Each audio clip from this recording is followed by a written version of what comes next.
Greetings, Divine Mirrors. Sacred, awakening, remembering, gods and goddesses, one and all. Thank you for showing up. Welcome to episode 18 of Voices of the Global Awakening, Tuesdays with Tess from 5 to 7 p.m. Pacific Time. I would like to invite you, if you would, please go and invite some of your friends to tune in here. All you have to do is click on the little person button at the bottom that invites you to share it with people, and this way we can spread the vibe. Today, I am doing something unusual. I did not pick a theme for this week, and it's always an interesting thing. It kind of reminds me of the Shakespearean "to be or not to be." It's like to prepare or not to prepare. That is the question. Whether it is nobler to honor you, my esteemed viewers, by putting careful consideration into what the topic will be that we delve into in each episode, or to honor the muse and be true to whatever is alive in the moment. And so this is all, since this is all a grand experiment, and I am still calling this my pilot phase. I don't know how long I intend to do that, just to give myself a lot of permission and latitude to keep experimenting and give up any need to show up polished or perfect, but just with my heart and my authenticity and my vulnerable humanity, and trust that things will unfold and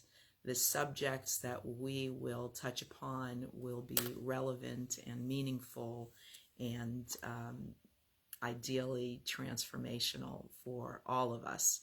And since we all have a piece of the puzzle, I definitely encourage and invite you to let me know that you're here. If you would like to come on and chat with me, it is much more fun and interesting when there is a verbal dialogue taking place than when it is a monologue, I think, anyway. So that is my invitation to you, is to come on and chat with me if you feel so inspired, and also to please tag some other people to have this show up on more news feeds, and this way we can grow exponentially. Also, if you read the description in the comments, you will see all sorts of different ways that you may support and contribute to this community enrichment endeavor, is what I am calling it, and where you can follow my music ministry and join some Facebook groups that I have. Oh, and also just I'll say it now, and I'll probably repeat it a couple more times. I am actually doing a live event. Hi, Stu. I am actually going to be doing a live event here in San Diego, and dialogue, monologue, dramalogue, it's all good. It is all good. I am going to be doing a live event here in San Diego. So if you're in the San Diego area, the weekend of December the 9th, Saturday, December the 9th, I am doing a trifecta, a 3-part event, and it will be a vocal empowerment play shop, followed by a delicious vegan meal prepared by myself and a couple of helpers, and a lovely conversation on the godly virtues of hedonism and honoring your sacred life. So I'm putting the Eventbrite in here right now, and I'll repeat that a few times during the course. So if you are in the area and are inspired, you can participate in either the full day, which would be my strong preference and recommendation, so that we can really drop in deep together. Or if you want, you can come to the play shop and or the concert, and the dinner is priority reserved for the people who are participating in either the play shop or the concert, or both. So that is on the agenda. And now that we have that out of the way, I would like to share with you, welcome Lion, nice to see you here.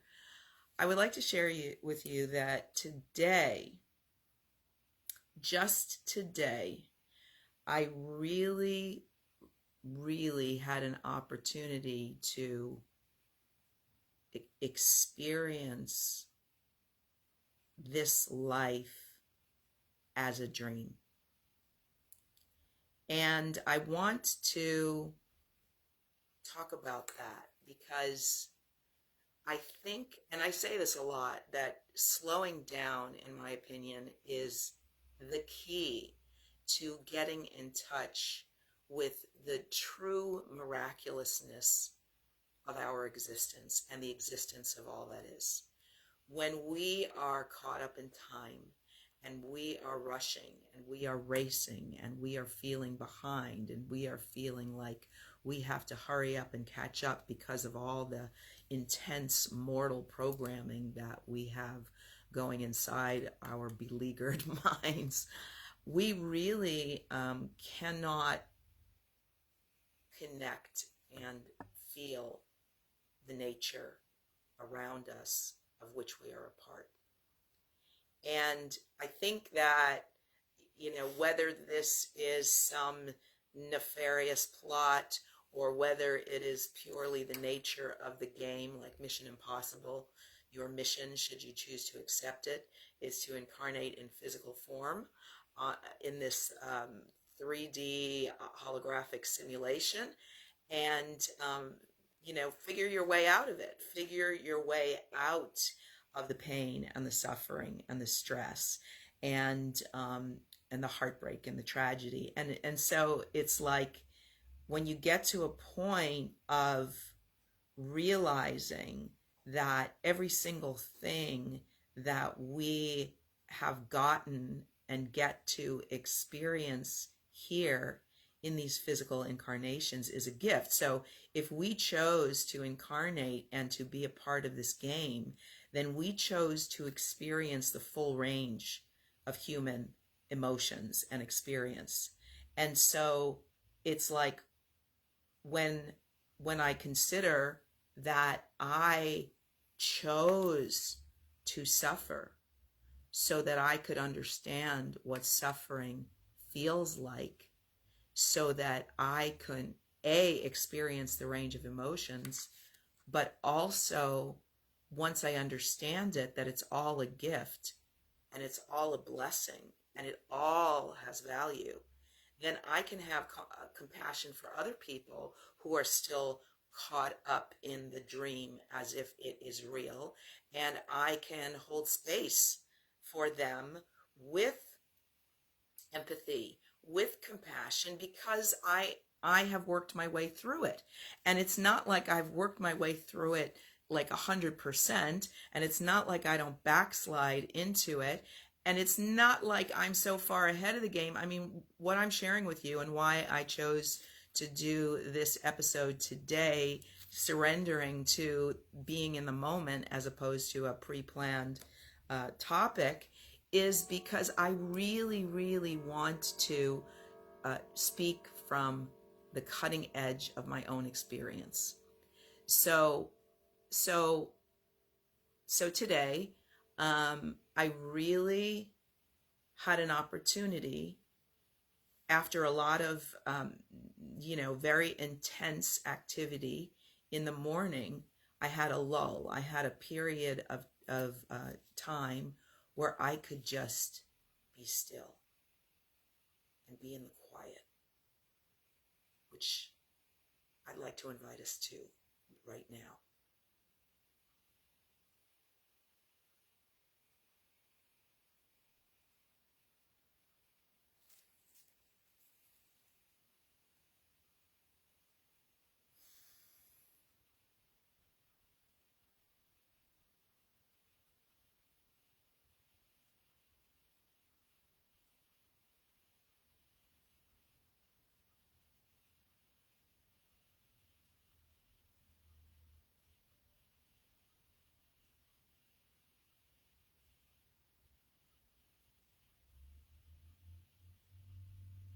put your attention upon your breath and allow it to slow down. And if it helps you to calm down, one hand on your heart, one hand on your belly.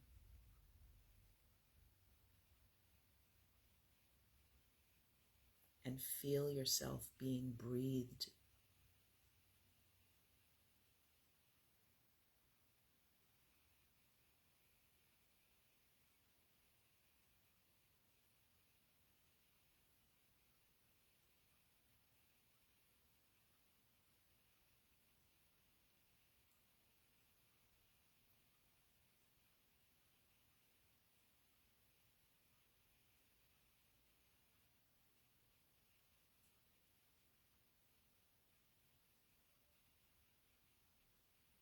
Feel yourself calm down and drop in to the natural peace that surrounds you.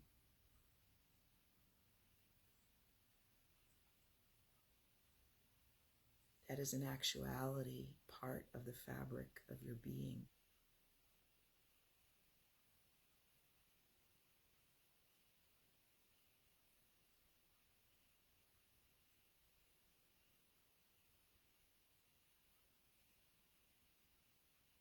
There is no separation between you and the field around you.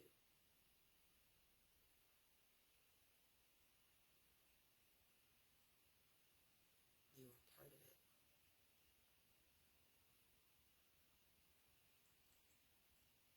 You are one with it.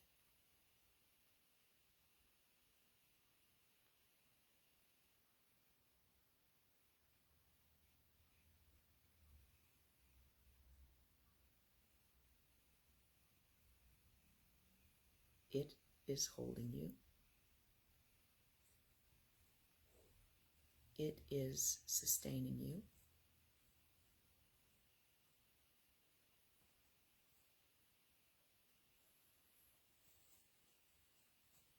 It has you.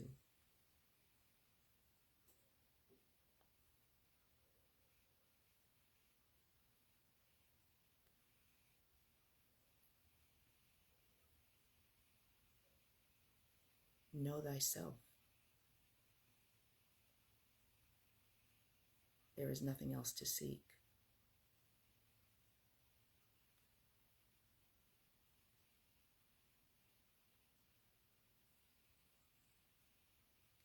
Be still and know that you are God. There is no separation between you and it.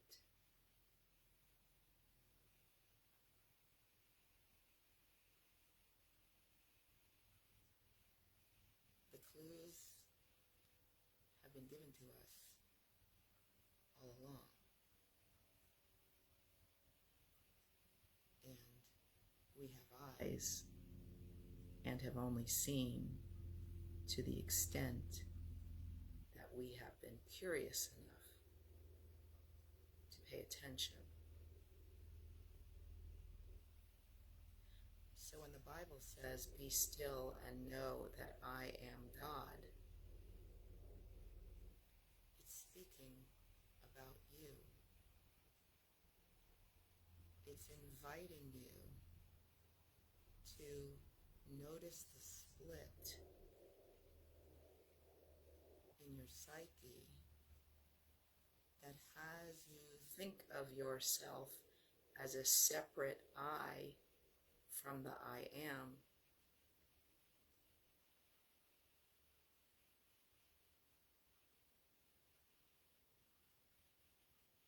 And if you can start to mindfully move about your experience, and when you're thinking to yourself and talking to yourself and you're saying I, realize there is only one.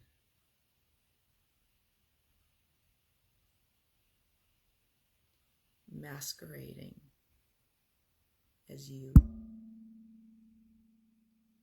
and me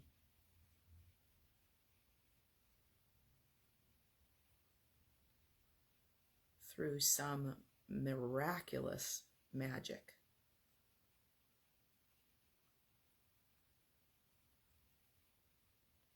That we are blessed and privileged to get to experience.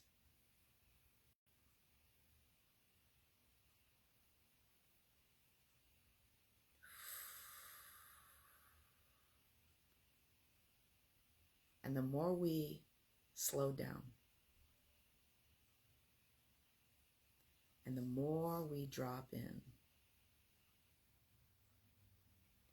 the more permission we give ourselves to be present to the present. That is the ongoing miracle in which we reside.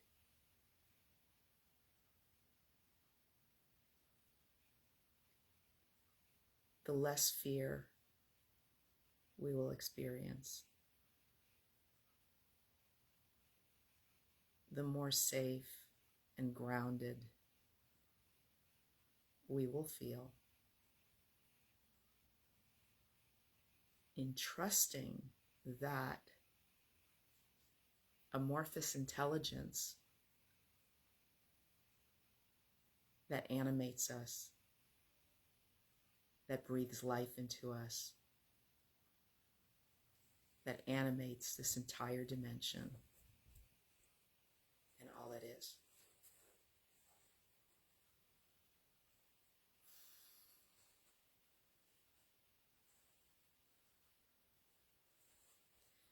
So when we have the courage to disengage from the mania of the matrix, and we start to examine the quality of our thoughts, and we begin to realize that we are the source of our experience,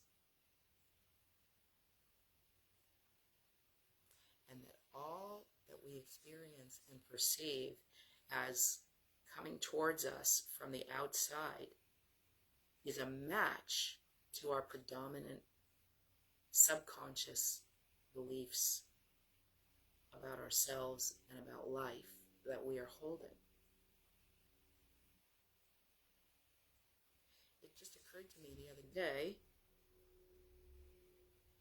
that underneath my experience, that I have been largely or essentially furious my entire existence. That is a very, very deep and painful realization. And when you sit and work with your thoughts, it requires a lot of patience and compassion and a trust that you are essentially good, and that intelligence that animated you is essentially good, and this character that you have taken on playing here in this dimension, and it really is so that all the world is a stage, and all the men and women merely players, and transgender. We are all characters on the world stage in the divine play. And we are on stage at all times. Maybe not when we're sleeping, I don't know. But in all of our moments where we perceive ourselves as awake, we are in our character. And as we become onto ourselves and we begin to witness our characters in action, whether there's others around or we're by ourselves, we get to see all of our shticks, all of our neuroses, all of our ways in which we are in integrity, all of the ways in which we are not in integrity. And it's not about beating ourselves up. That's not the answer. The answer is in forgiving ourselves and having compassion and actually coming to love and appreciate all the idiosyncrasies of the character that we get to play. And we can decide at any given moment, as long as we're here, on the playing field, on the court, on the stage, we could decide that our character gets to have a breakthrough, gets to have a redemption, gets to have an awakening, gets to course correct, have an aha, have an epiphany, and absolutely change the quality of our experience. That's the game I'm signed on for. I'm going to mix my metaphors because it's not even me doing it. It is the Spirit coming through me. So I'm just going to be this vessel, and I am going to allow myself to be used. And that's what I'm doing. That's what I'm doing here, because you can't know me. You can't know who I am unless I show you. And this weekly project of mine, Voices of the Global Awakening, has been created as a platform for all of us to show up, myself and you included. If you feel to come on and speak with me, we are right here, right now, on the world stage. We are on the World Wide Web. We are touching the world, and we have an opportunity to be seen, to be heard, to express our unique perspectives on things, and to enlighten and illuminate one another, because we all have blind spots, and I only see things from my perspective based on my journey. You see things from your perspective based on your journey, and together we can support one another as allies in each other's evolution. As a friend used to say, evolution is a team sport. We are all in this together. And so the more perspectives that we have, that we can consider and ponder and absorb what works and release what doesn't, we're really like computers. And so if our software is corrupted or needs to be updated, we simply need to remove the file and replace it with a new and improved. And as long as we are choosing to perceive this as a blessed and privileged game that we get to play, we can keep course correcting, and we can keep shifting, and we can keep changing, and we can keep healing, and we can keep growing, and we can keep revitalizing, and we can keep regenerating until we become fully awake in the dream. Awake in the Dream is the name of my first CD, Musical Medicine for the Soul, Volume 1. And all that is available on Spotify and all the music platforms. And again, if you look in the description for this live, you will see all sorts of ways to interface with me and my perspective on things in this world. So anyway, let's see who's here. So we got Stu, we got Lion, we got Anna, we got Michelle. Welcome everybody. It's nice to see you here. So yeah, and so when you give yourself permission to separate from engaging for some time, not forever, but for some time, and you really start to tune in to the quality of your thoughts, you become aware that you are really in a relationship with your own perspective, and that everything that you experience from the outside is being filtered through that. And it's actually amazing that we are able to connect with each other at all, because we are coming with so much programming and so many wounds that created so many decisions that we've made about life and about other people and about ourselves.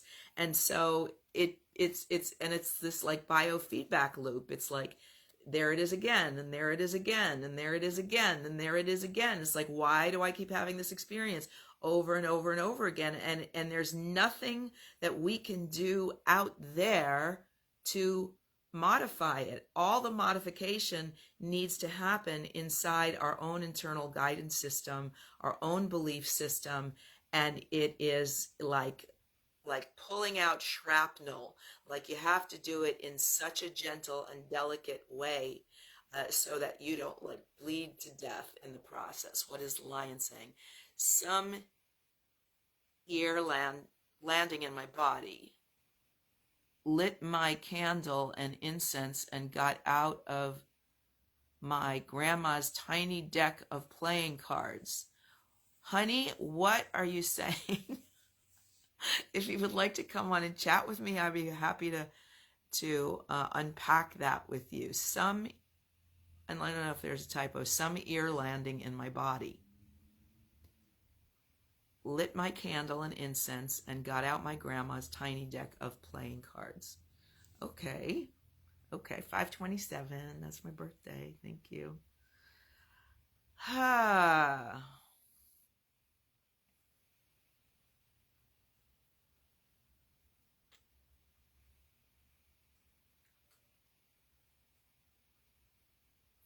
The courage to be peaceful, the courage to be still,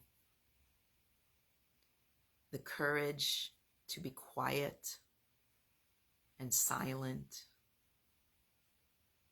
and consider yourself valid to be taking up space, occupying your mirror's time and attention, just to radiate your knowing and your gratitude for the miracle of your own existence and the existence of the others and the existence of all that is.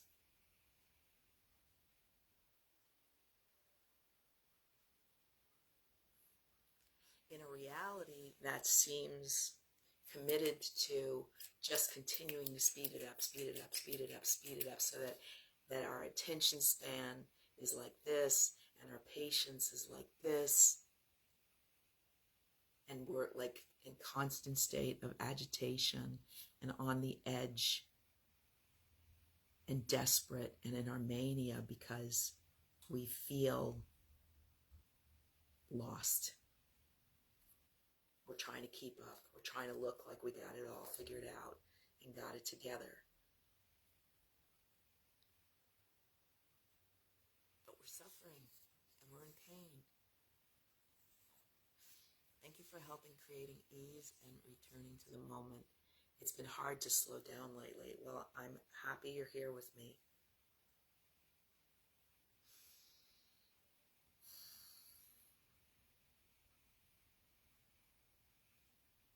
Really and truly, evolution is a team sport.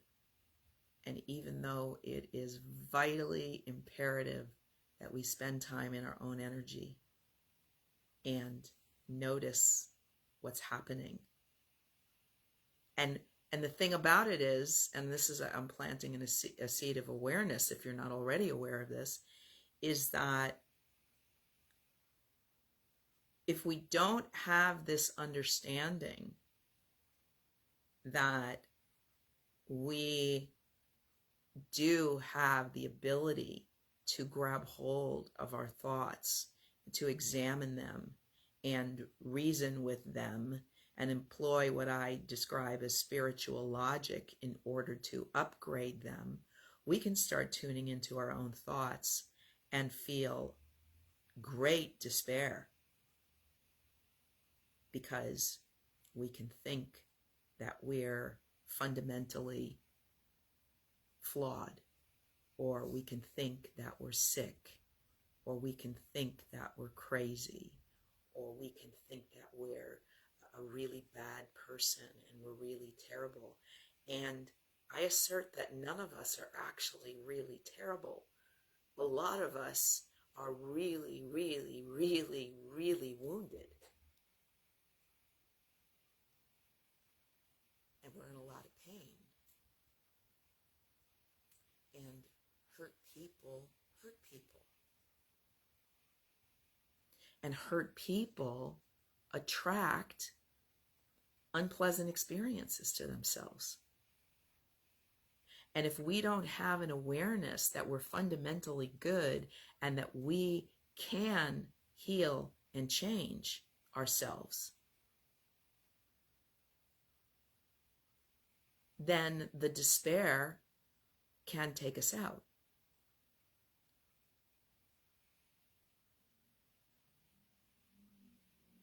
We are divine beings having this so-called human experience.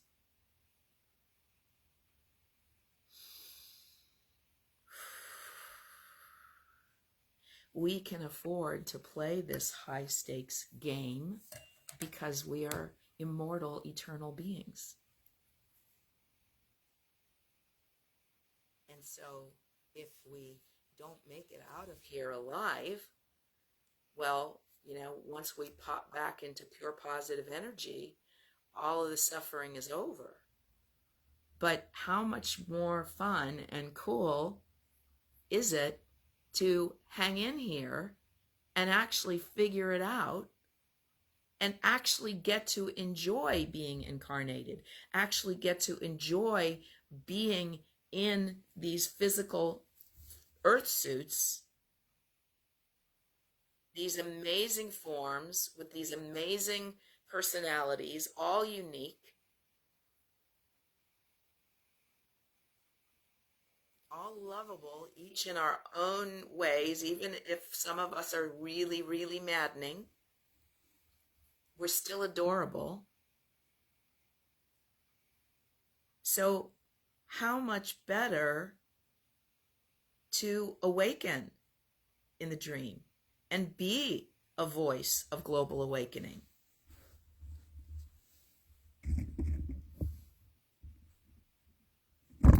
Shining our lights, holding our torches up high to support one another in waking up so we can have fun here. And we can be in the wow of the miracle that we are and that we're a part of, instead of not seeing the forest for the trees and being like stuck in mundane reality, which is so tedious and so boring.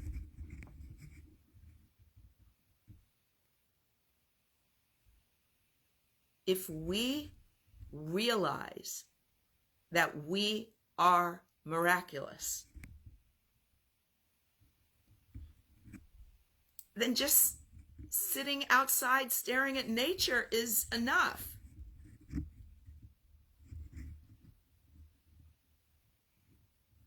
Or looking into each other's eyes. Or tasting fruit. We're in the Garden of Eden. We never left. We just overlaid this matrix on top of it, like a net, like a big fishing net, and started making up all these rules and telling all these stories about lack and limitation and finiteness. That created a lot of fear, a lot of angst, a lot of anxiety, a lot of competitiveness. It's mania. And I assert the only way to get sane is to slow the F down. Seriously.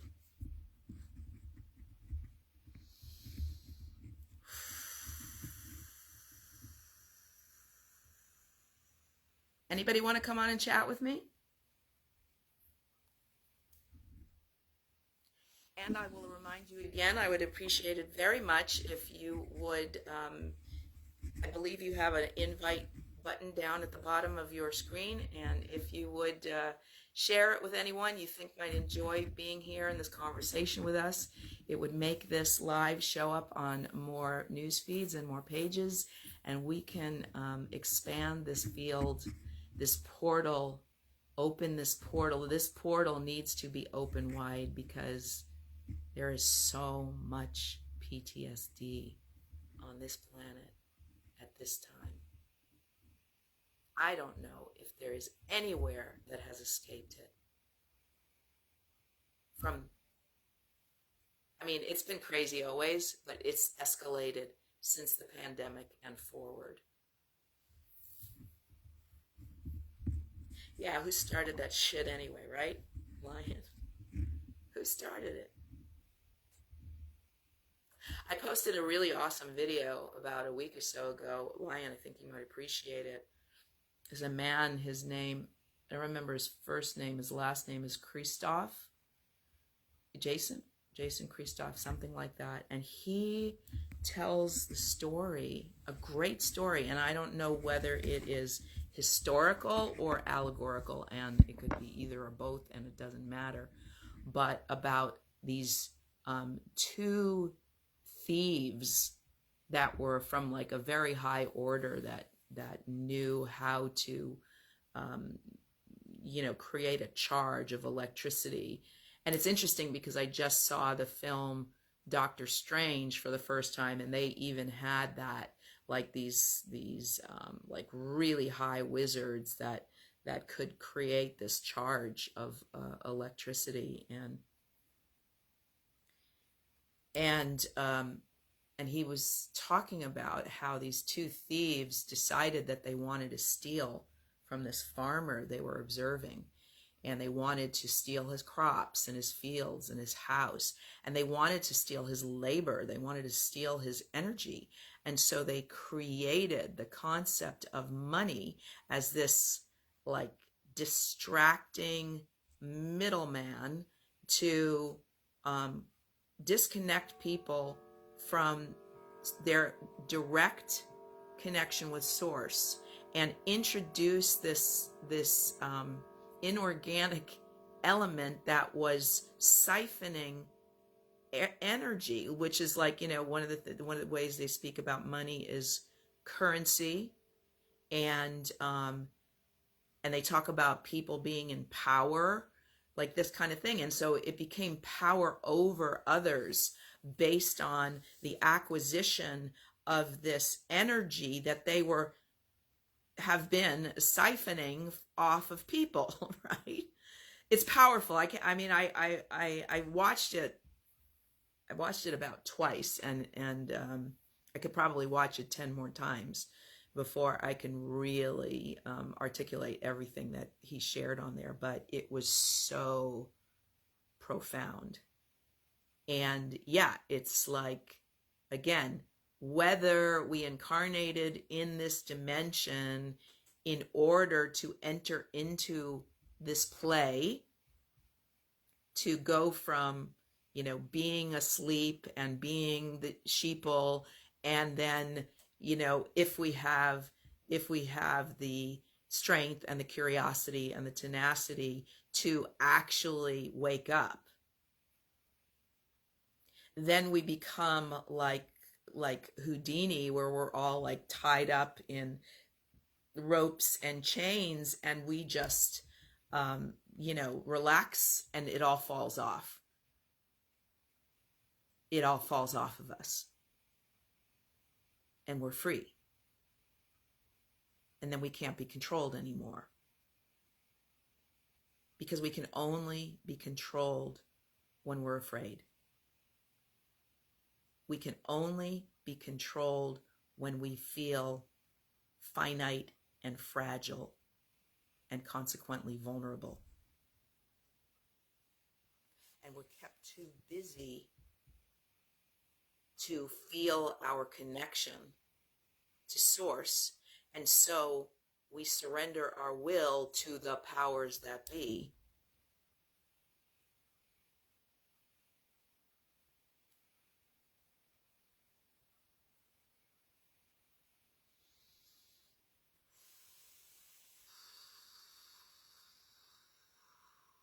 Seeds equal the original currency.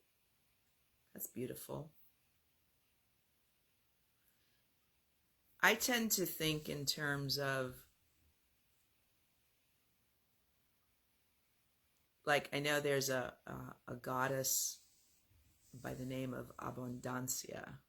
She's like Lakshmi, and it's like fountains of gold coins, and it's just she is abundance. She is it's just because really it's we who are abundant.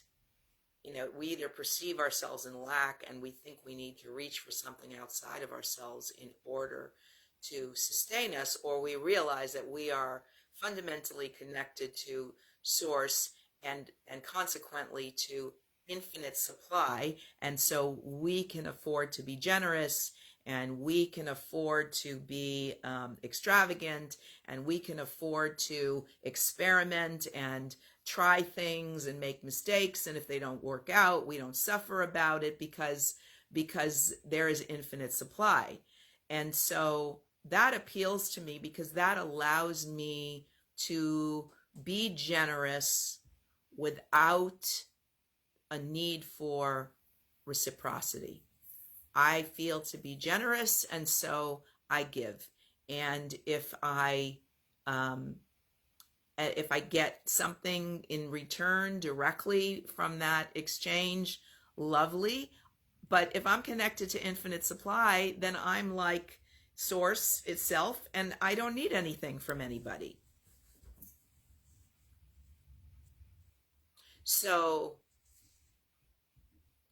there's something beautiful about seeds being the original currency, and I question whether, like, where even that, was it a gift? Was it a gift exchange? Was it a blessing? Was it some sort of ritualistic ceremonial empowerment, or was there a concept of, okay, I'm giving you this, and what are you going to give me in return? I mean, that somewhere in there is where it feels suspicious. There's something suspicious in there to me, and that's why this story that he told about these two high intellect thieves deciding to pull this very sinister and far-reaching prank on this farmer to usurp his energy and his autonomy and his connection to his creator. So Sasha Rana's in the house. Welcome, Sasha. Nice to see you here.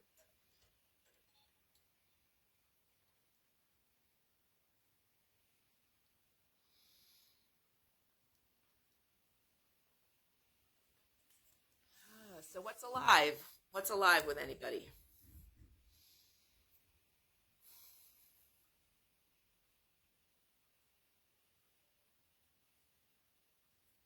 I just got some hearts. I didn't quite Let's see who sent them. Michael Conroy is here. Welcome. Hi, Sasha. Nice to have you here. How about a song?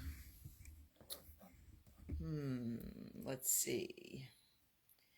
Given our conversation right now, how about we are reaching critical mass, time to climb to the head of the class, time to release all the chains of the past, to return back to heaven at last. We have come to the end of the game. We recall all are one and the same. We remove every ball, every chain. Time to dance and to let freedom reign. Prophecy, come through me. Now's the time to set us free. Set us free. Prophecy, God is you and you are me. There is no one out there to fear. We are mirrors reflecting, my dears. See yourselves in each other so clear. Past the stories and costumes and fears. Rise up, brothers and sisters, return to our oneness, our godness, return. Turn and face one another and see. 'Neath our masks, we are one entity. Prophecy, come through me. Now's the time to set us free. Set us free. Prophecy, God is you and you are me. God is you and you are me.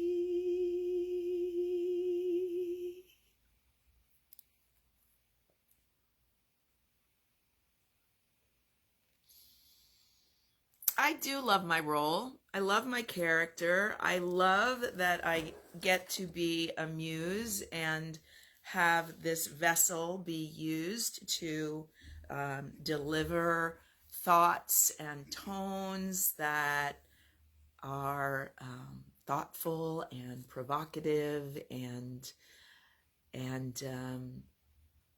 potentially healing as they offer opportunities to see differently. So I really like that. I really like that I get to be me. And my desire is to support you in liking getting to be you. So on that note, I will say, again, if you weren't here earlier, that I am actually doing a live event in Vista, California on Saturday, the 9th of December. It's a 3-part event starting with a vocal empowerment workshop. And whether you consider yourself a singer or a wannabe, or wouldn't be caught dead doing it, but you could use some more courage in sharing your voice. I consider to be singing to be like one of the greatest, most playful ways to find your courage and to allow your authentic self to come out. Because honestly, if you can sing, you can say anything to anybody, and it's not necessarily the other way around.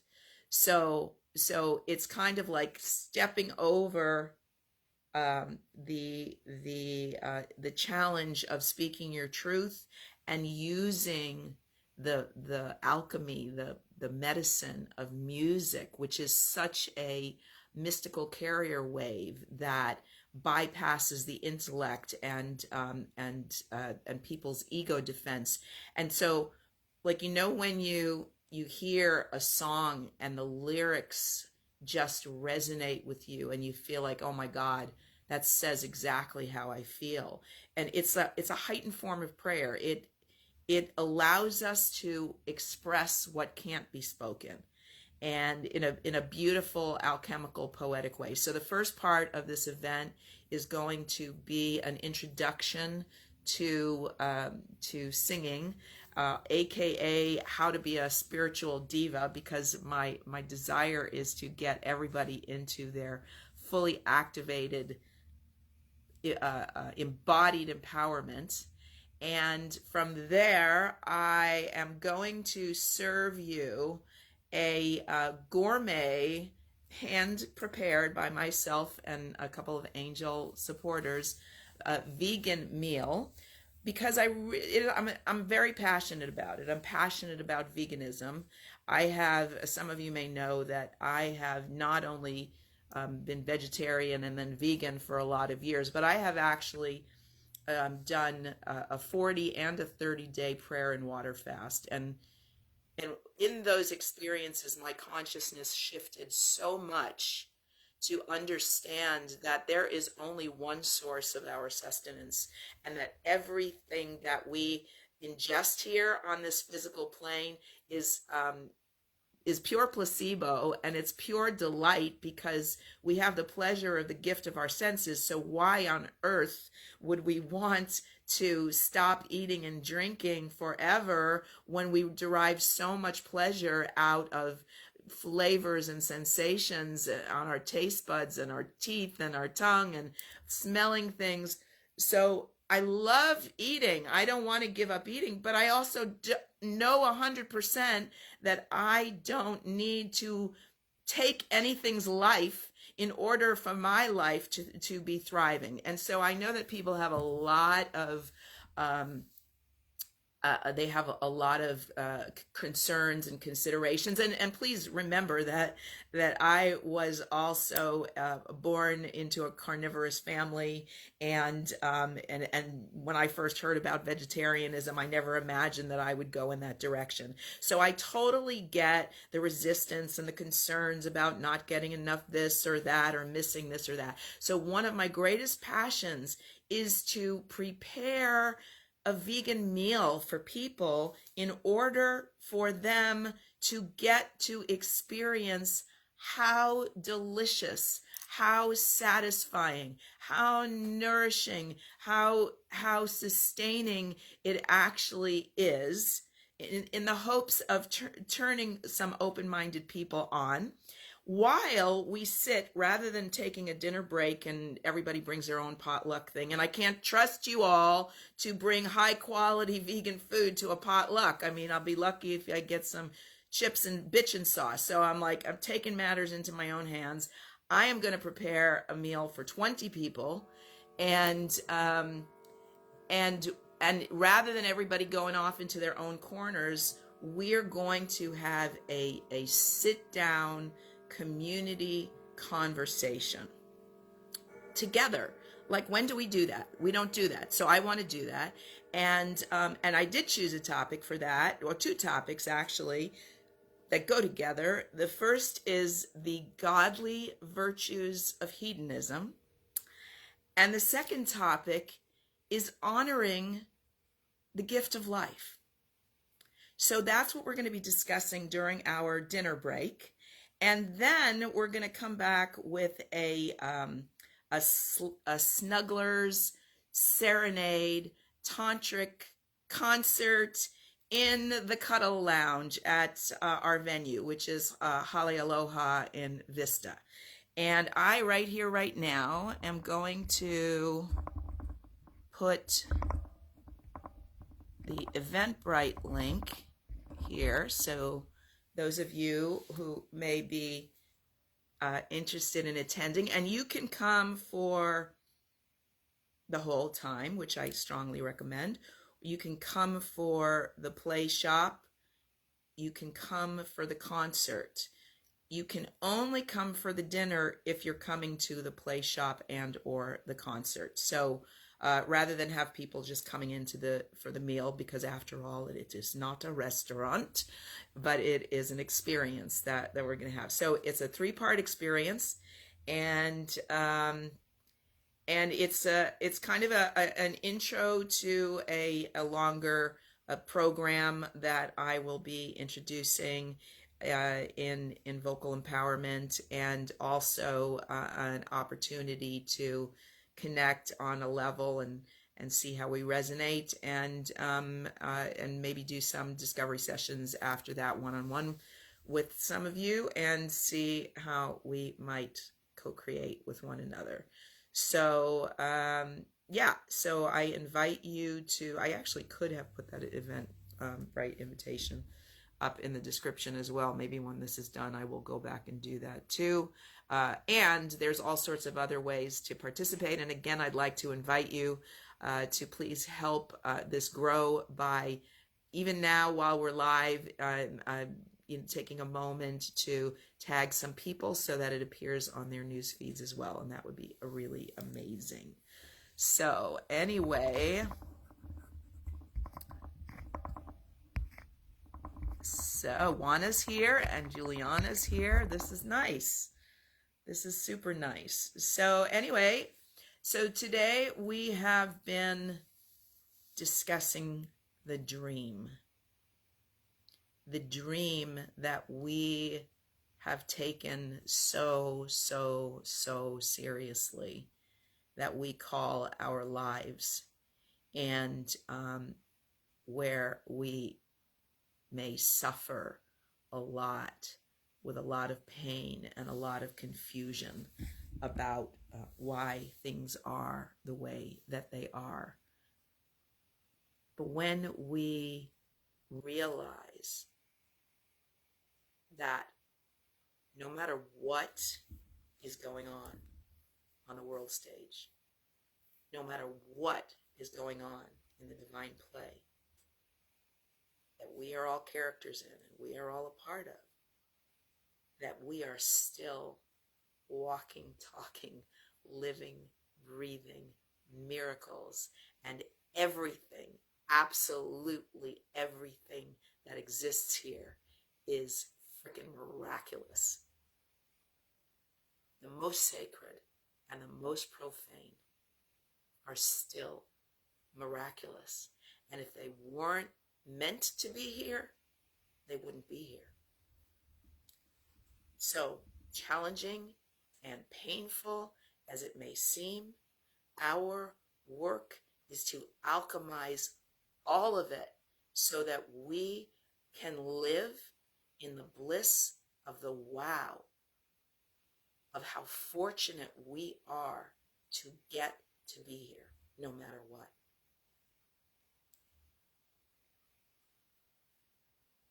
How does that land? Throwing down the gauntlet. It's a tall order. It's a tall order, bringing happiness to the world. That's not my song. That's a song of a beautiful sister named Lisa Michelson, who transitioned a long time ago. I never even met her.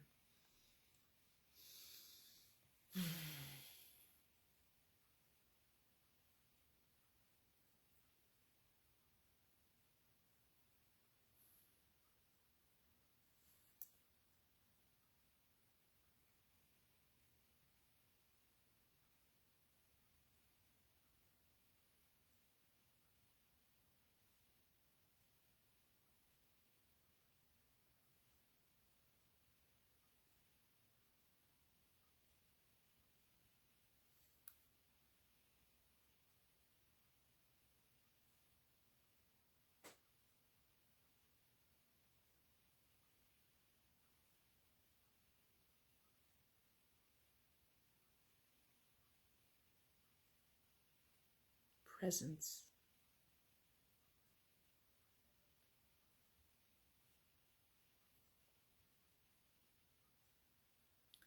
So simple, so sacred, so healing, so needed,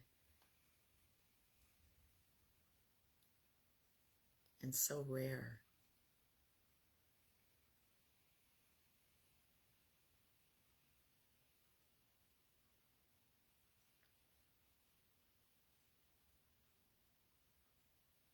I truly believe that we can heal everything that hurts us in the peaceful stillness and silence, if we can allow ourselves to have that.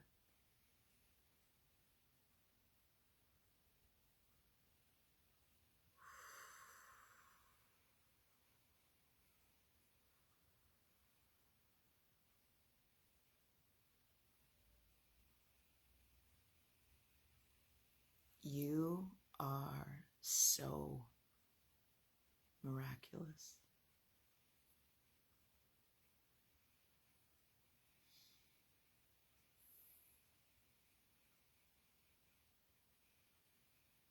You are so unique, so divine.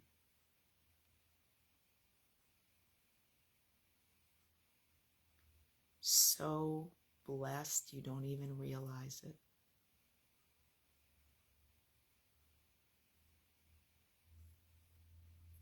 And so inherently worthy.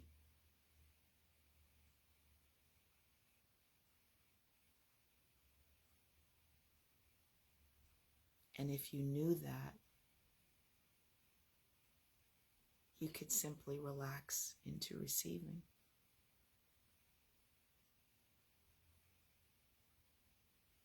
Instead of blocking it by worrying and doubting.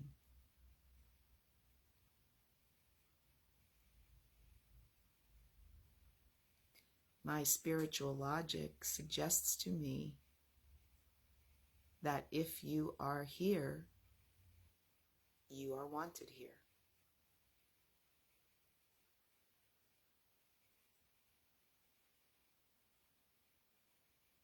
That's it.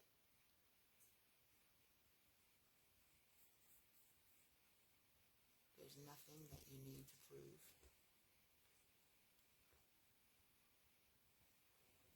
Or demonstrate.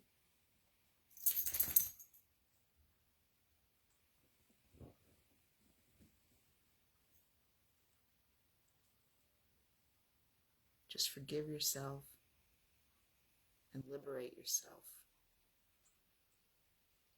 from the torment inside your own brain that's holding you hostage and not allowing you to experience the wonder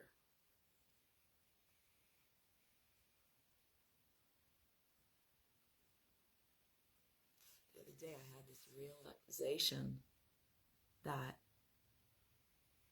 this is Wonderland. I am in Wonderland. I am Tess in Wonderland, like Alice. Only my programming has caused it to look and feel a certain heavy, structured, responsible sort of a way.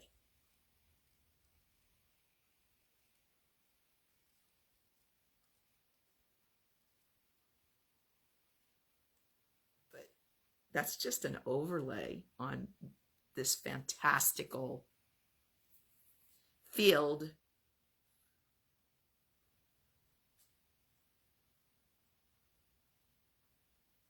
So when you realize this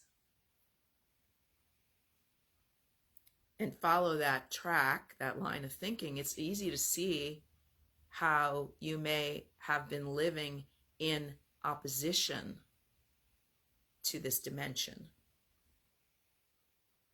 which is still supporting and sustaining you. But it's causing a very bumpy ride. It's causing a very unpleasant journey, and it doesn't have to be.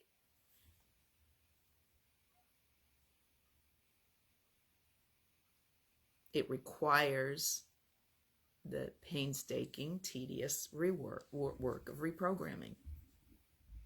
And when you notice the thoughts that you have about life, about yourself, about the world, about other people, and the way things are, and they don't feel good. If your thoughts don't feel good, they're not serving you. Except to identify you're thinking the wrong way, you're going down the wrong track. Abraham Hicks uses this amazing analogy about when we're driving down the freeway and we have these reflectors that keep us in our lane. So if we start to nod off when we're driving and we start going over those reflectors, we wake up and we go back into our lane where it is smooth sailing. And so Abraham says that our emotional guidance system is in place to serve the same function. And they said, we don't know where you humans got the idea that if it feels bad, it must be good for you, so you should keep doing it. And if it feels good, it's bad for you, so you should stop doing it. They said, you guys have it all backwards. In reality, it is that good feels good and bad feels bad. So if your thoughts are making you feel bad, it is a signal from your emotional guidance system for you to examine your thoughts and literally replace all the ones that cause you to feel bad and make up a new story about life. Make up a story about life in which it is kind and graceful and gracious, and that you get to win and you get to thrive. And you get to be the star of your own life show, not a bit player in your life, but the hero, the heroine, the winner. You already won just by virtue of the fact that you were blessed with the gift of life.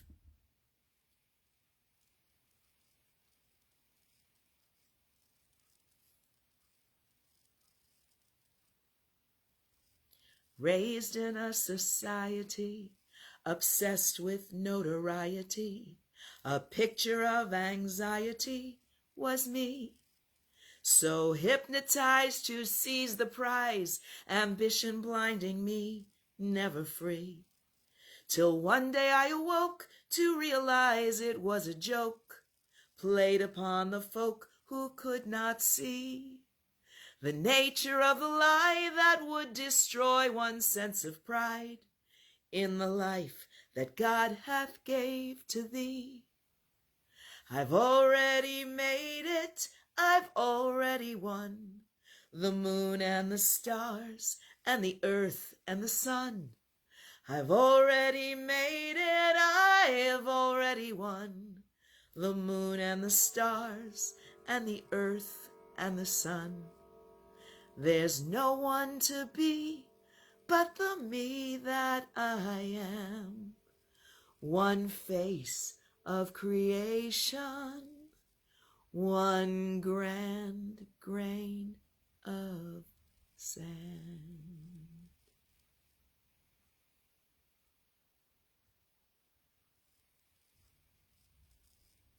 We are so special and unique, each and every one of us. And we are all equal. No one greater, no one lesser, no matter what role we're playing. It's like in the film Bruce Almighty with Jim Carrey. Did you ever see that movie? And Morgan Freeman is God and he's playing the janitor.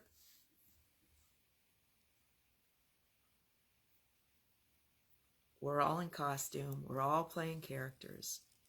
And we are all sacred, majestic, miraculous, divine wonders.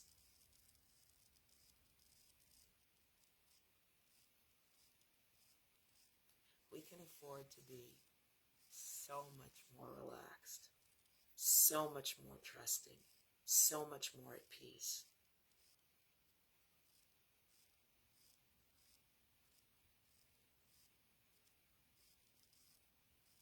And it's a process.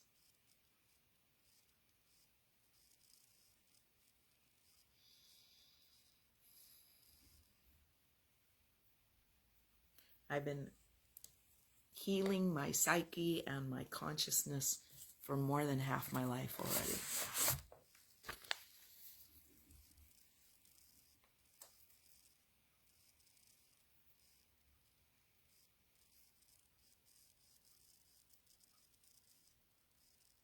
So I'm here to tell you, keep going.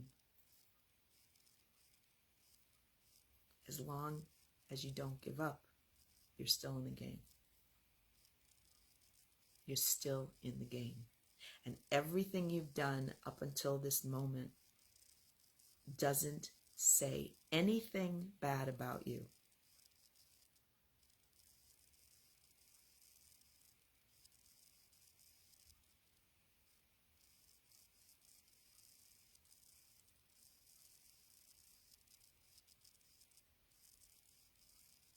Forgive yourself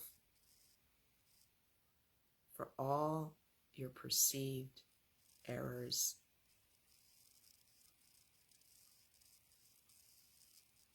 We really didn't get clear instructions coming in here. So we've been doing a lot of banging around.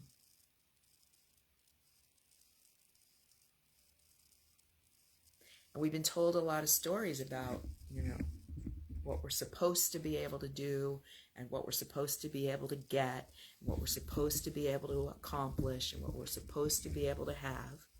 And when our lives don't look like that story, we feel ashamed and we feel guilty and we suffer.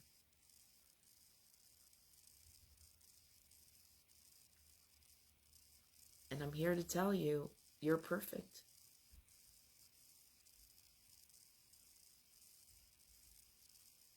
We're all perfect.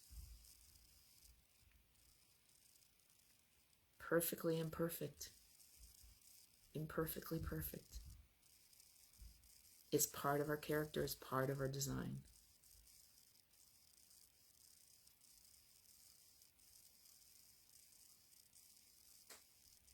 It's what gives our characters character.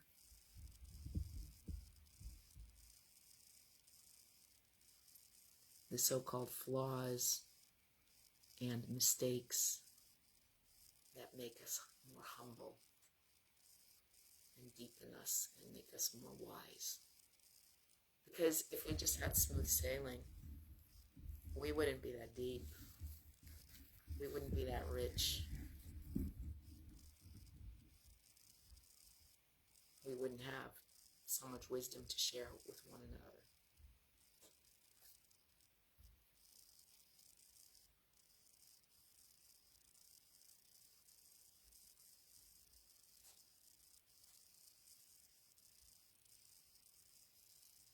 This is the first time. This is episode 18. This is the first time we've gone all this time without one of you volunteering, one or more of you volunteering to come on here and talk with me.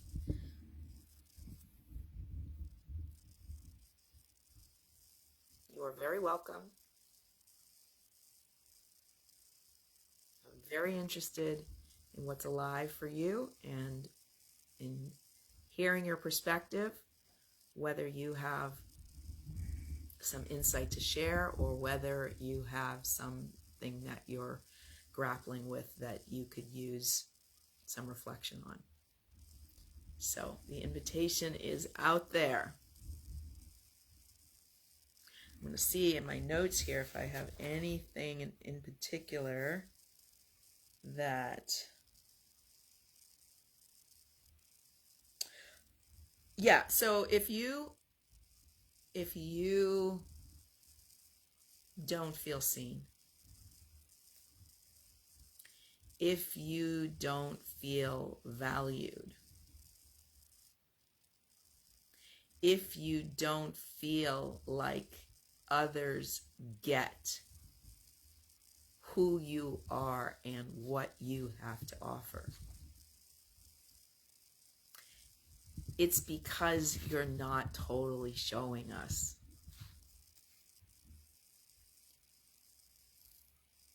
We have to come all the way out. We have to come all the way out of our little cozy hiding place where we're waiting for someone to notice us, waiting for someone to discover us. I was in junior high school. I had this cute t-shirt I loved so much I wanted to keep it forever. It was this like sleeveless midriff. It was turquoise, and it had a cartoon picture of Ziggy sitting on a park bench, and it said, "I'm waiting to be discovered." It don't work that way. If you secretly know who you are and what you have to contribute, show us. Show and tell, baby. Bring it out. Come out. Come out of the closet. We need your gifts. We need your light. We need your chutzpah. If you don't toot your own horn, we can't.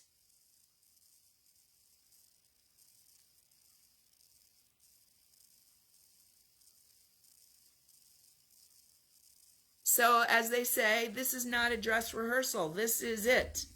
This is life. And like I said earlier, if you weren't here to hear,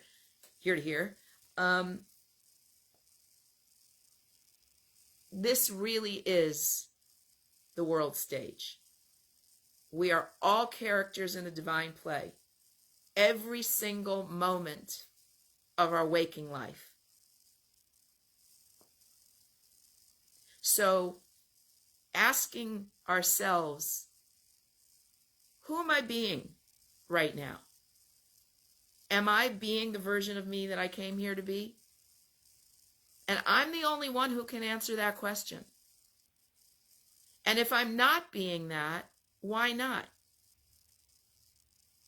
Some of you know that I've been in this 9-month training called Express with Isabella Braveheart, and it came out of a challenge that she did called Truth Be Told, Truth Be Bold, Radical Self-Expression. And I'm almost done. We're going to be done. We're completing with a live retreat in Austin in a couple of weeks. And right after I do my event is on December 9th, and I'm flying to Austin on December 12th. And she's given us a lot of homework, and for the last 2 weeks, we have this assignment where we're supposed to notice on a daily basis whether we're choosing a distraction over creation. And it could be different for each of us.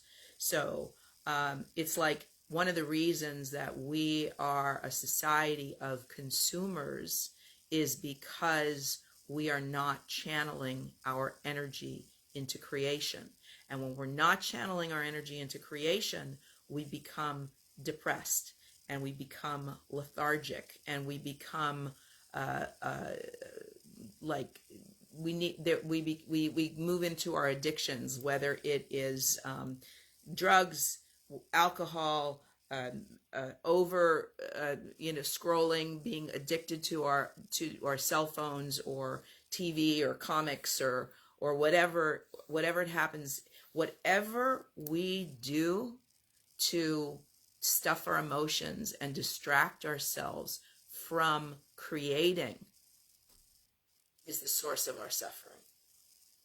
So, becoming onto ourselves, noticing our undermining habits that keep us stuck in a loop of depression and feeling sorry for ourselves and inactivity and inaction.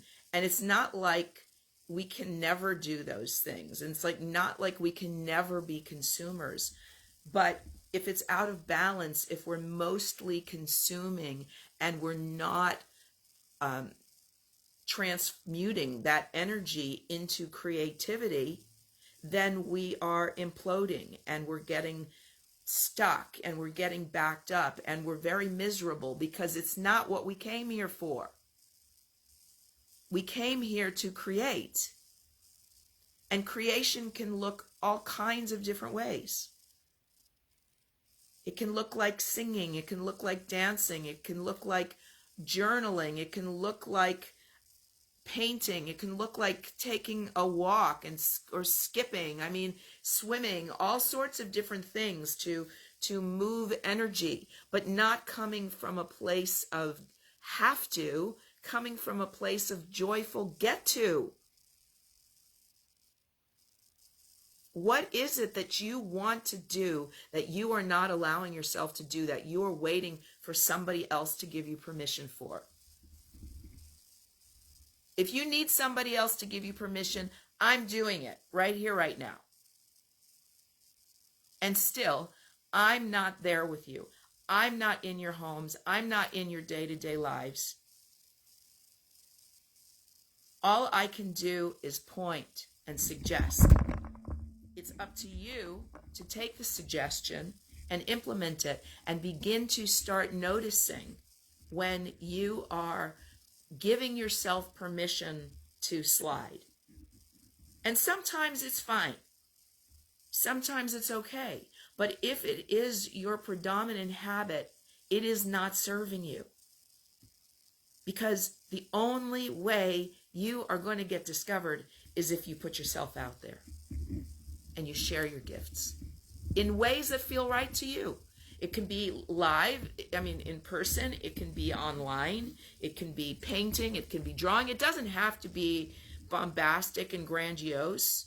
It doesn't even have to be using your voice. Although, for me, it is, because I'm a triple Gemini, and it's a sign of the communicator. I'm a Leo rising, which is the pride of the jungle who roars and is in leadership through voice. It is one of my love languages, to speak and to sing, two love languages of mine, and to emote. But I also love the silence. And as I sit with you here and keep dropping in to the silence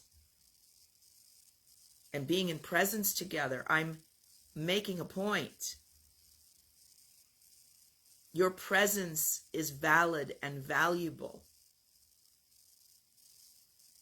You simply need to unapologetically accept that and own it. And then you can show up anywhere with anyone, and you can look them in the eye, and you can feel your feet planted on the ground and know that you have every right to be here as anyone else.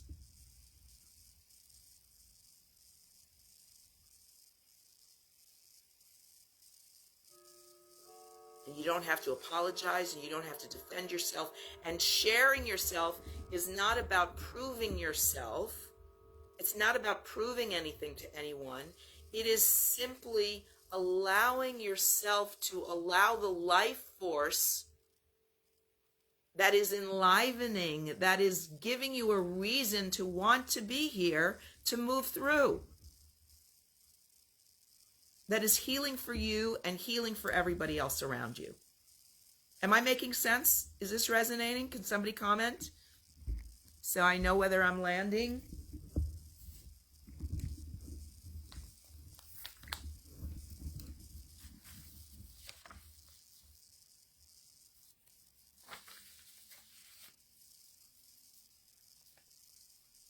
When you realize what's going on inside of your own head, you can begin to understand why you feel separate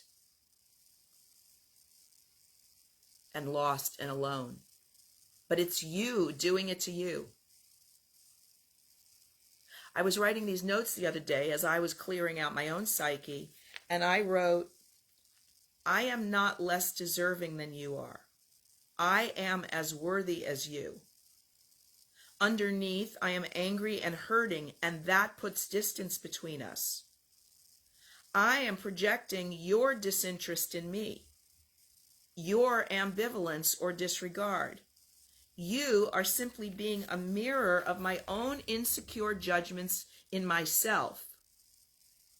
I am, and then I immediately put it to past tense, because it's like the minute that you have an awareness about something, you can choose to no longer claim it as your truth. You can shift it. So I wrote, I am, and then in parentheses, have been insecure, uncertain of my own worthiness. I do not want to do anything because it's more about who I'm here to be, which is an embodiment of pure grace. I am an embodiment of pure grace, as are you. And it's true whether we know it or not, but there becomes a huge difference in our experience when we claim it and own it and know it, than when we think we're missing something. All we're missing is the understanding of our own greatness and our own worthiness, not in a grandiose way, but because we're freaking blessed miracles. So we are inherently and consequently worthy. And as Abraham says, when what you are wanting is not manifesting, it is because what you are asking for is not big enough.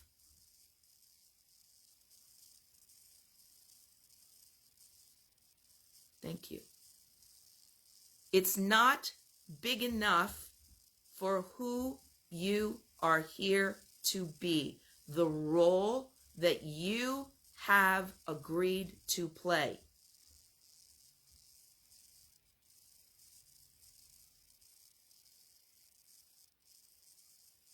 So if you are here to be a badass spiritual diva, then fucking be it. Unapologetically. And if somebody thinks, who does she think she is, or who does he think she is, that is their stuff to work out.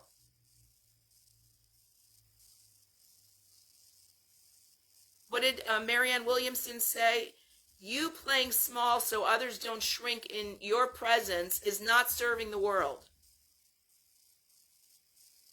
You are here to make manifest the glory of God that is in you, is in all of us. It is not just in some of us. And as we step into that and give ourselves permission to shine, we give others that permission as well. Because then others look at us and say the same thing. I am not less deserving than you are. I am as worthy as you. Underneath, I am angry and hurting, and that puts distance between us. I am projecting your disinterest in me, your ambivalence or disregard. You are simply being a mirror of my own insecure judgments in myself. I have been insecure, uncertain of my own worthiness. I now claim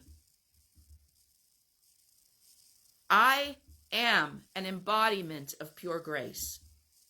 I am inherently worthy. I invite you to those same claims. Evolution is a team sport. It is not about me getting it alone. It is insofar as I can't be codependent with you. I got to stay on my own mat and not interfere. But I can share, I can point, and you can choose to apply what I'm saying or not. It's your life. It's your experience. And even if the idea of you actually being who you came here to be is terrifying because it's out of your comfort zone, it is far more terrifying to leave this world a sad, unfulfilled being when you have been given this great gift of life and this great opportunity.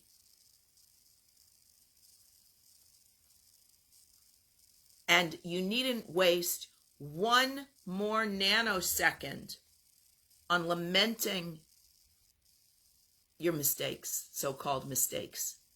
And from a show business standpoint, it is a mistake. It is a mistake. It is we ran the scene. It didn't turn out the way we wanted it to, so now we're going to do it again. Differently.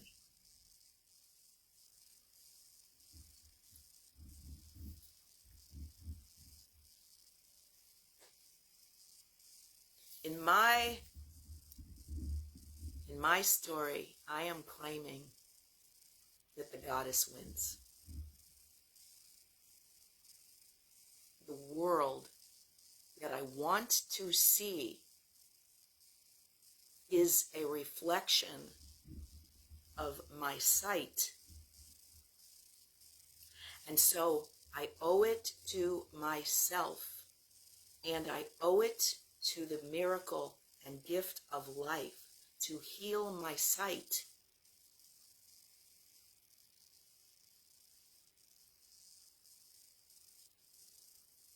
So that I can see beauty, and I can see grace, and I can see the miraculousness of all that is.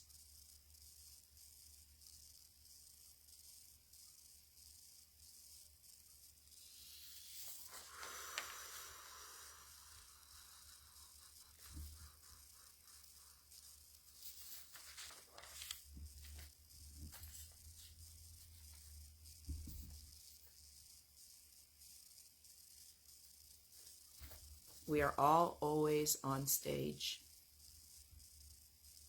on our own channel. We are always watching ourselves. We just need to do it without guilt, doubt, insecurity, shame, or apology. Only gratitude.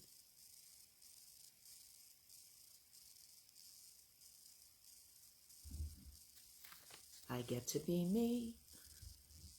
I get to be me. Happy to fly, so free and alive. I get to be me. And you get to be you. There is no comparison.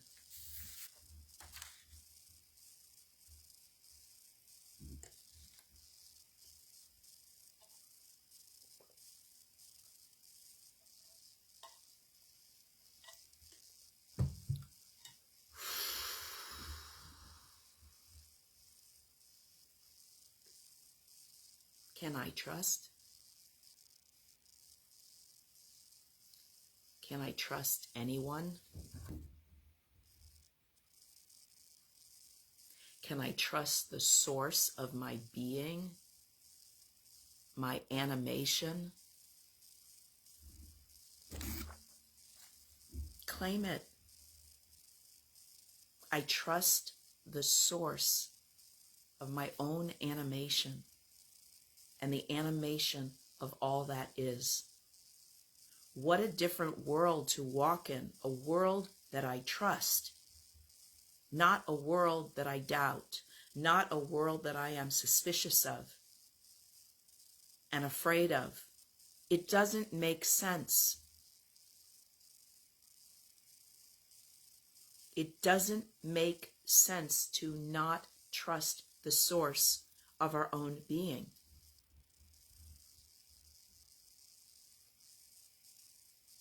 We have to heal that.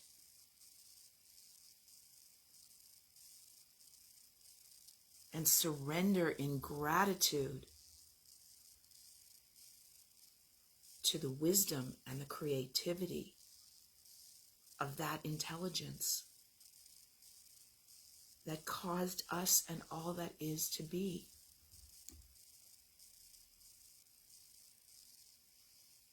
If we're in resistance to it, we create pain for ourselves.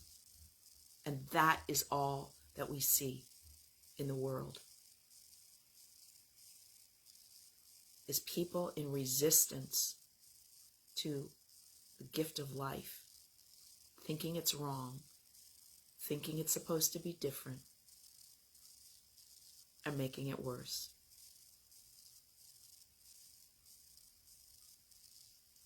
Instead of, okay,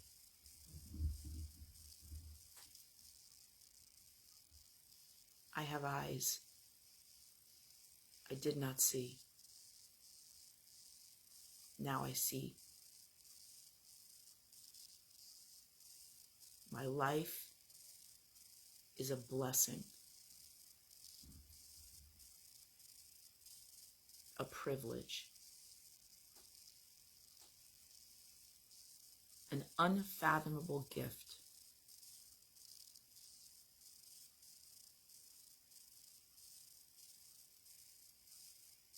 Thank you. I'm grateful. I'm humble. It's different. It changes you. Your arrogant, entitled ego, my arrogant, entitled ego, can't stand up to that.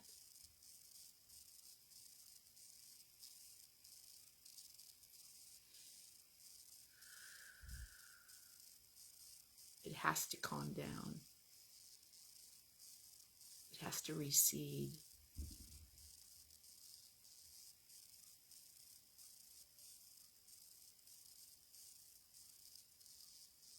Just be humble and grateful and see where it takes you. You don't have to know everything. We don't have to know everything. Somebody once said God made the world round so we wouldn't see too far down the road.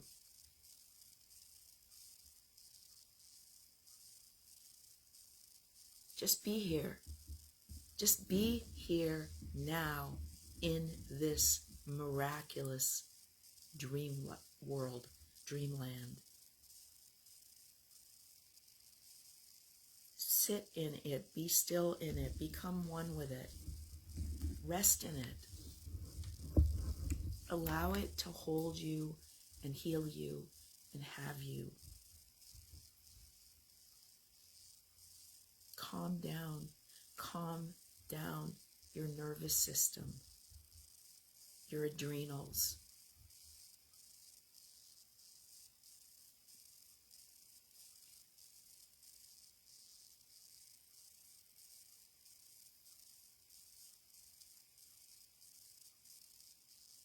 There's nothing wrong.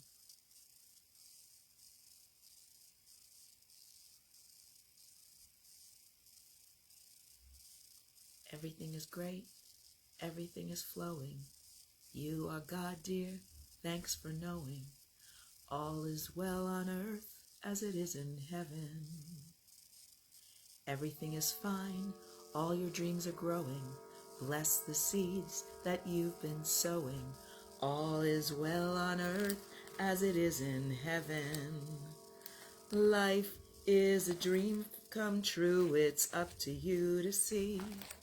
You are the master of your perfect destiny. Love is the formula that opens every door. Be who you want to be. It's what you came here for. Everything is fine. All the world is glowing. Time to rise. The rooster's crowing. All is well on earth as it is in heaven. All is well on earth as it is in heaven. All is well on earth as it is in heaven.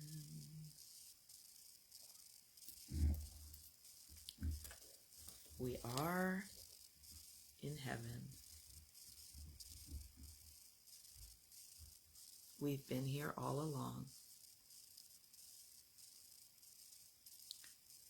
We just have been conditioned and programmed to be functioning at something other than the pace of grace.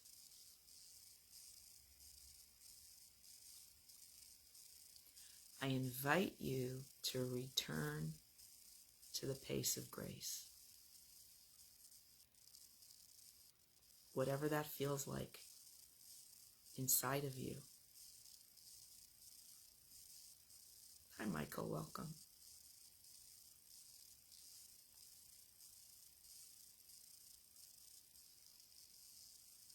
We are all embodiments of the divine walking on this plane. If we allow ourselves to downshift into the pace of grace, we can heal and feel the truth of our majesty, our divinity.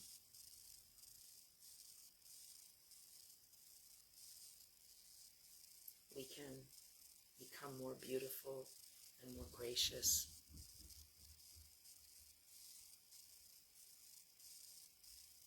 I have said for a very, very long time, to me, there is no success without inner peace. Inner peace is the highest value.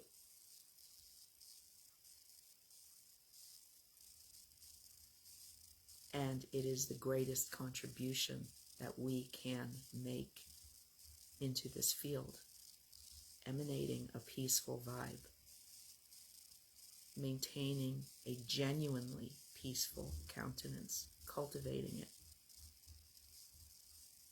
is the most healing frequency we can be sharing with one another. Not our franticness, not our stress, not our anxiety, not our inflated ego of who we think we are and how we're gonna, help fix, heal, change, or improve in some grandiose way. Just buy my program and blah, blah, blah, blah.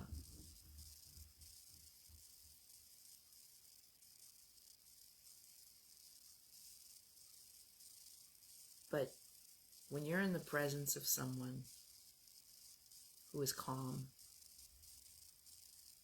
who seems trusting,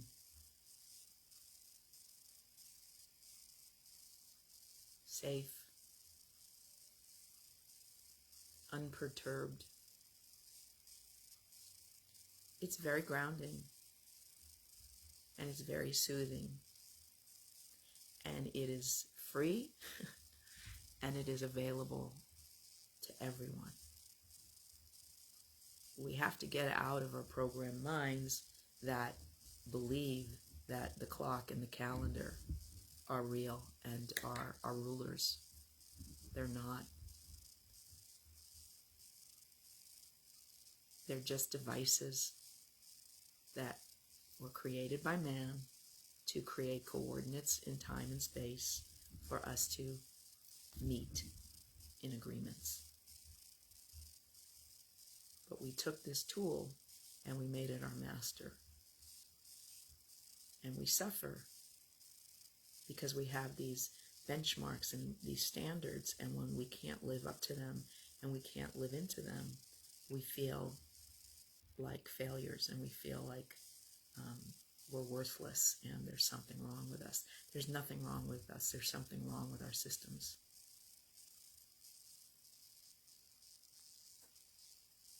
So take yourself back. Give yourself back to your nature, to nature and your nature.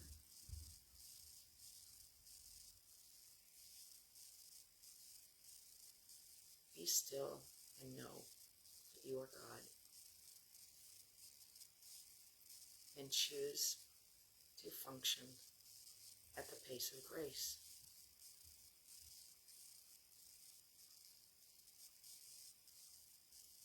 And when you function at the pace of grace, then you trust that you are always in the right place at the right time.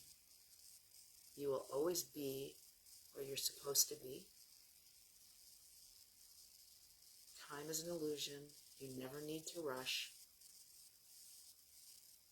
When you rush, you lose connection with Source, and you give away your power. You believe that something or someone outside of you has control over your organic being.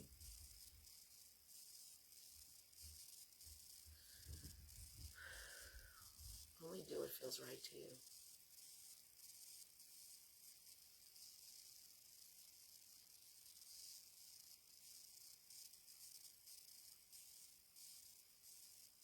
Be your own majesty.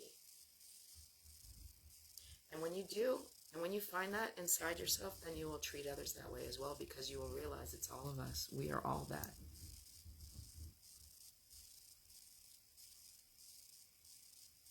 We are all sacred. We are all miraculous. We are all majestic. We are all divine. Every single one of us.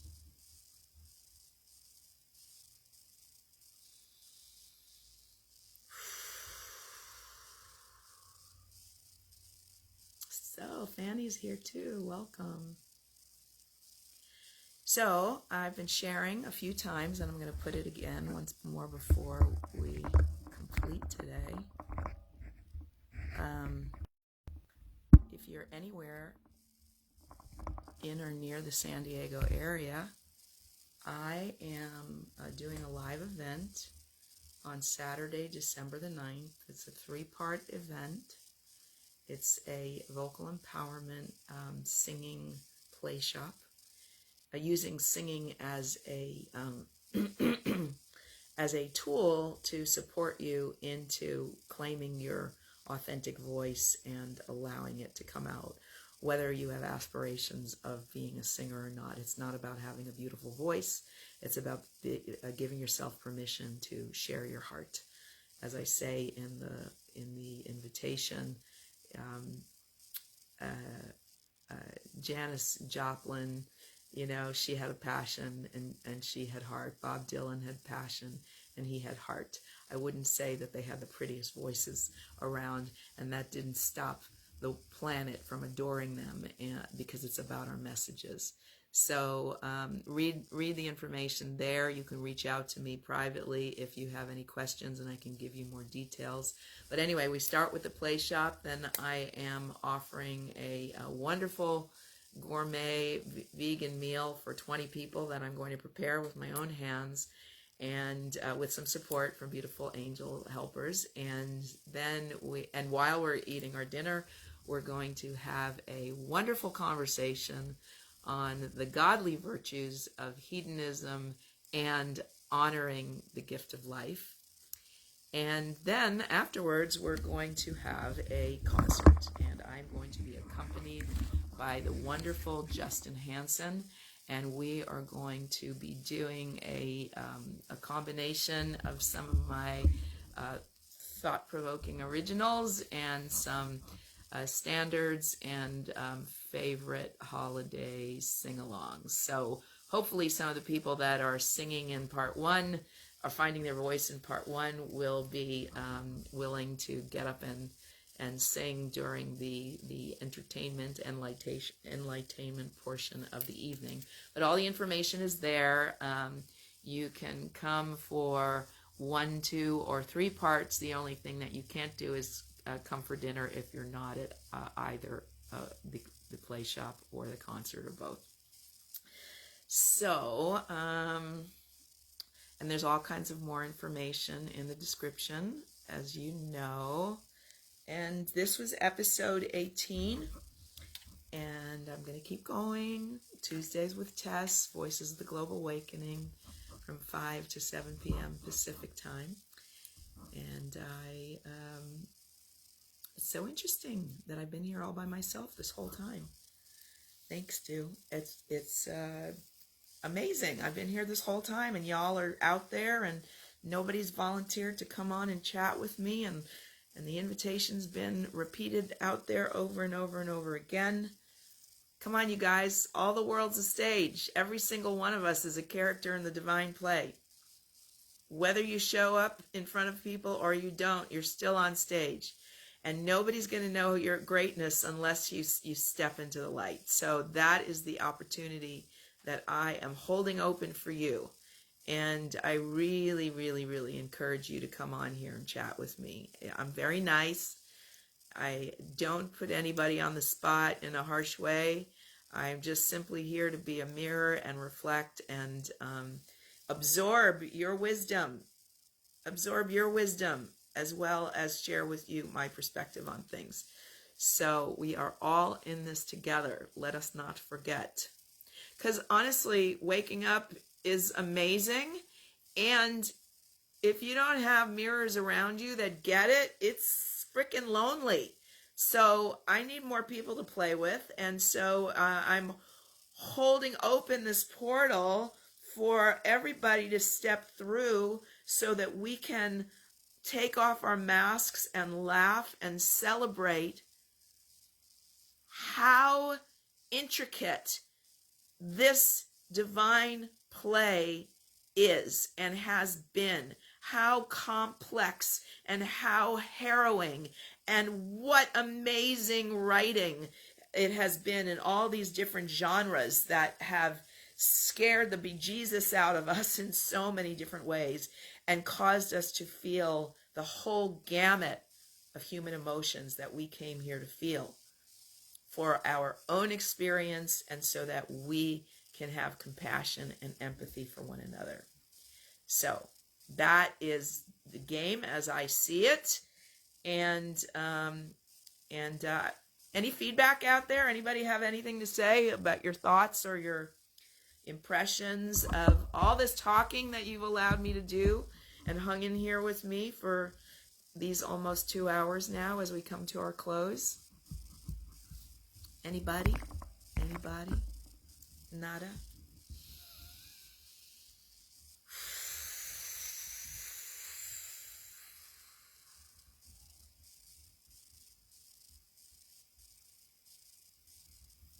Permission to be you. Just you, yourself, just the way you are. You are good enough. You are good enough to be received. I'm rocking, baby. I'm a rockin'. Honestly, there is nothing left but to show up authentically, fully self-accepting and self-loving, and be a mirror of that for one another. That's the gift. That's the blessing. We are the one we've been waiting for all along. We are our own saviors.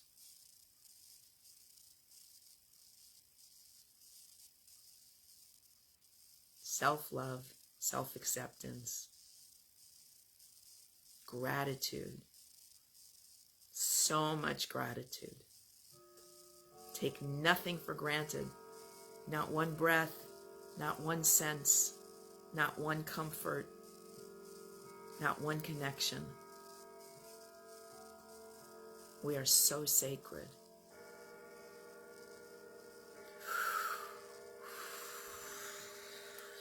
Here's a song cue.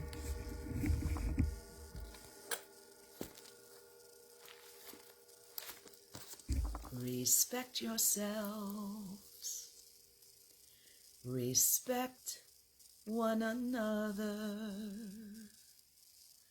Respect yourself, thy sister, thy brother. We are a miracle.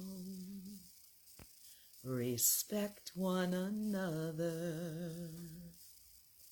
Respect this world. The earth is your mother.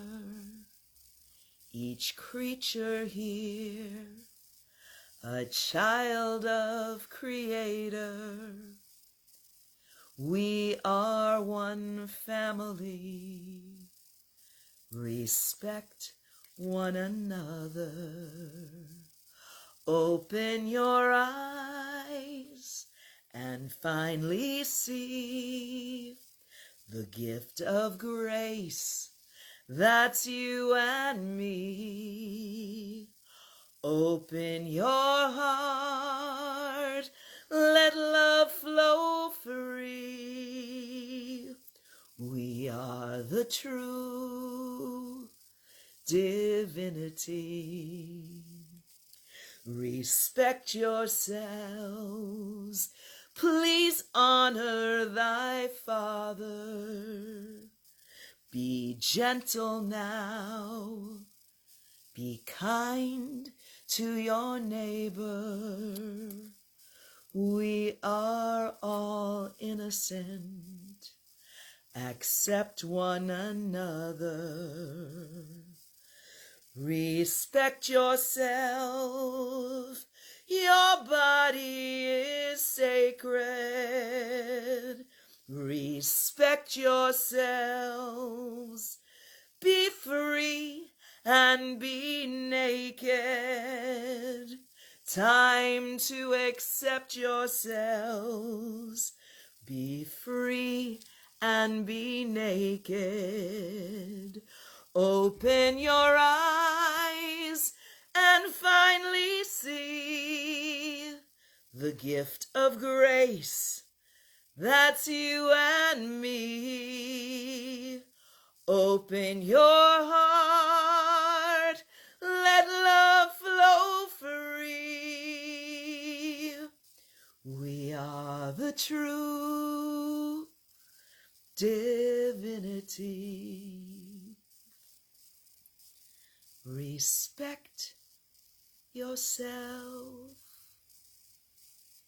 Respect yourselves. Accept yourself.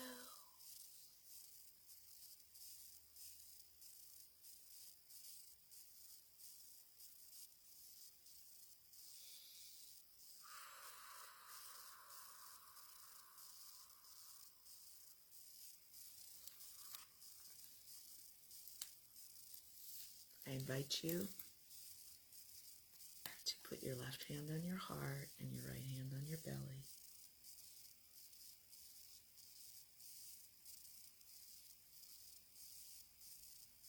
And breathe in self-love. And breathe out gratitude.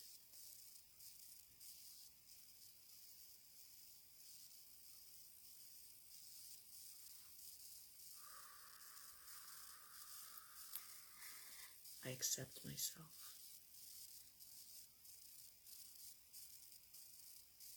I respect myself. I am a sacred miracle.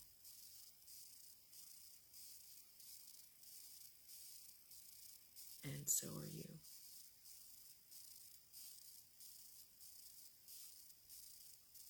Breathe in self-love. Breathe out gratitude.